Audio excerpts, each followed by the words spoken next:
Way up, deep in the Indian Himalayas, there's a village that plays by its own ancient rules. It's a place completely wrapped in mystery. Today, we're pulling back the curtain on Malana. So let's get right to the most shocking thing about this place. In Malana, if you're an outsider, physical contact is strictly forbidden. I'm not kidding, it's actually considered a crime. So why?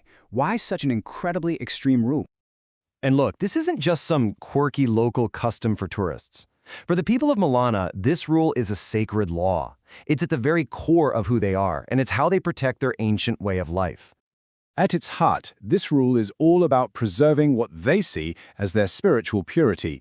The villagers believe their ruling god, Jamlu Devta, commanded it to keep their community sacred. Any touch from an outsider is thought to bring spiritual contamination. And this doesn't just apply to people. You can't touch their homes or their sacred objects either. If you break the rule, you're looking at a serious fine. It's a powerful barrier that has kept their culture uniquely theirs for centuries. Now, you can imagine, this level of isolation in this unique culture, it has led to some pretty wild theories about where these people even came from. And the most famous one, it suggests that Malana is the last hiding place of a lost army from ancient Europe. Yeah, you heard that right. The legend goes that when Alexander the Great's army was retreating from India, some of his soldiers just didn't go home. Instead, they went deeper into the mountains and founded this village. It's an amazing story you hear all the time. The idea that a little piece of ancient Greece has been secretly surviving in the Himalayas for over 2,000 years. But what happens when we check the facts? Well, the legend starts to crumble. For starters, their unique language, Kanashi, has no connection to Greek at all. It's actually Sino-Tibetan. And what about genetics? Well, studies showed they're a genetic isolate, meaning no signs of Greek ancestry.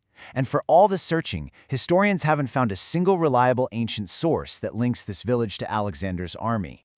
But you know, the most powerful piece of evidence comes from the people of Malana themselves.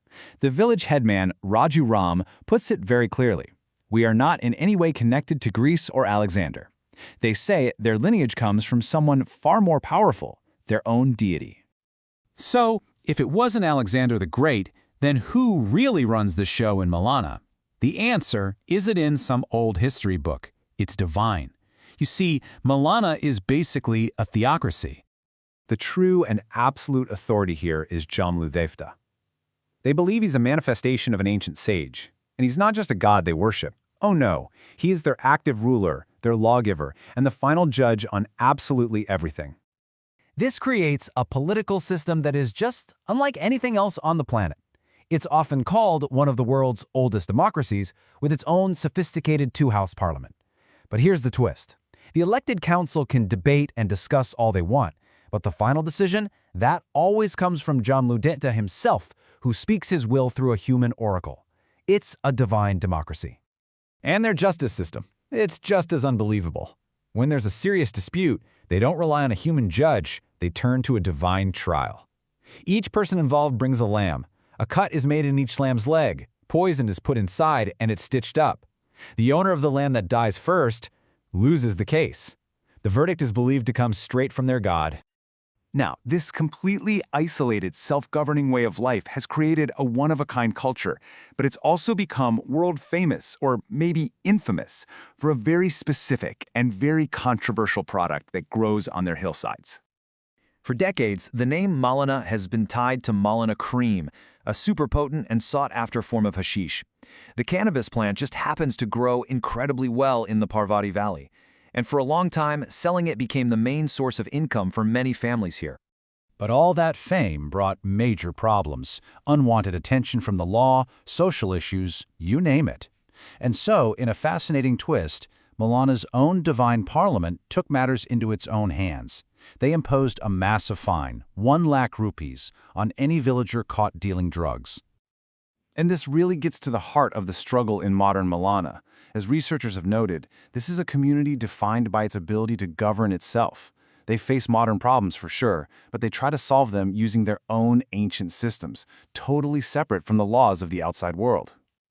So, all of this leads to a pretty mind-bending question, right? In the 21st century, with the world the way it is, how can a place like Malana, a tiny kingdom with its own god-king, even exist? I mean, seriously think about that. How can one village have its own parliament, its own courts, and its own laws, all while being located inside a modern nation like India? The reality, as you might guess, is complicated. Legally, yes, Malana is part of India. The people there are Indian citizens, they even vote in national elections. But because they are so isolated and their traditions run so deep, they function with an incredible amount of independence, almost always choosing to settle things their own way, through their council and the will of Jamlu Devta. In the end, Malana is a defiant enigma. It's a community that makes you question everything you thought you knew about law, faith, and identity. Its story is really about a fierce, ongoing fight to keep an ancient culture pure in the face of a rapidly changing world. And that leaves us with one last big question.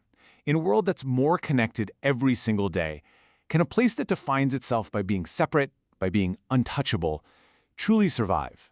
Is there still a place for a hermit kingdom in the 21st century?